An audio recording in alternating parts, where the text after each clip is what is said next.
अस्सलाम वालेकुम। आज हम लोग इस टॉपिक पे बात कर रहे हैं, ये भी बहुत इम्पोर्टेंट टॉपिक है, एंड दैट इज़ कि पीरियड्स के बीच में जो क्लॉटिंग होती है, इज़ दैट नॉर्मल और क्या वजूहात हैं, तो हम इनके बारे में बात करेंगे। जब बच्चों को पीरियड्स, यंग गर्ल्स को पीरियड शुरू होते हैं, तब उस वक्त आपकी बॉडी एडजस्ट हो रही होती है। एज यू ऑल नो कि periods is all like because of hormones, आपके हार्मोन्स का बैलेंस होना बहुत ज़रूरी होता है। उस वक्त उनकी बॉडी नए नए पीरियड्स होते हैं, बॉडी एडजस्ट हो रही होती है, तो कभी पीरियड्स होते हैं, कभी नहीं होते, कभी क्लॉटिंग होती है, कभी नहीं होती। So that's absolutely fine. दूसरी सूरत ये होती है जब औरत मेनोपॉज के पास आ रही होती है एंड वो पेरी मेनोपॉज की स्टेज में होती है, तब ये हो सकता है कि क्लॉटिंग हो रही होती है, तब भी आपके हार्मोन्स इम्बैलेंस हुए हुए होते हैं, पीक पे इम्बैलेंस हुए हुए होते हैं, तो क्लॉटिंग की पॉसिबिलिटी है।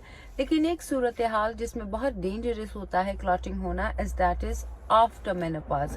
अगर मेनोपॉज के बाद आपको बहुत ज़्यादा क्लॉटिंग होए तो फिर that you need to get it check, बहुत डेंजरस होता है वो। अब हम बात करते हैं कि क्लॉटिंग क्यों होती है। एक नॉर्मल पीरियड्स होते हैं जिसमें थोड़ी बहुत लाइक पीनट के साइज की क्लॉट्स निकल गए, दैट्स फाइन। अगर आपको बहुत ज़्यादा क्लॉटिंग होती है तो उसकी कुछ सूरत हाल, कुछ वजूहात है। नंबर 1 इज आपकी बॉडी में, आपके यूट्रस में या कोई आपके हार्मोन्स में इम्बैलेंस है। पहली वजह ये हो सकती है कि आपको फाइब्रॉइड्स हैं, फाइब्रॉइड्स में आपके क्लॉटिंग होती है काफ़ी। दूसरी वजह आपकी होती है एंडोमायोसिस, जो पॉलिप्स होते हैं, इसकी वजह से, जो कि एंडोमेट्रियोसिस से करीब करीब है। एंडोमायोसिस इसको कहते हैं, जिसको हम पॉलिप्स भी कहते हैं, आप बहुत सारे लोगों को है, तो उनको भी क्लॉटिंग होती है। एक और वजह हुआ होती है कि अगर आपने डीएनसी कराया है, उसके बाद पीरियड्स 2-3 साइकिल में, तब क्लॉटिंग होती है, दैट इज ऑल्सो नॉर्मल। फिर एक क्लॉटिंग होती है जो कि होनी नहीं चाहिए ड्यूरिंग पीसीओएस। पीसीओएस वालों को भी बहुत ज़्यादा क्लॉटिंग होती है।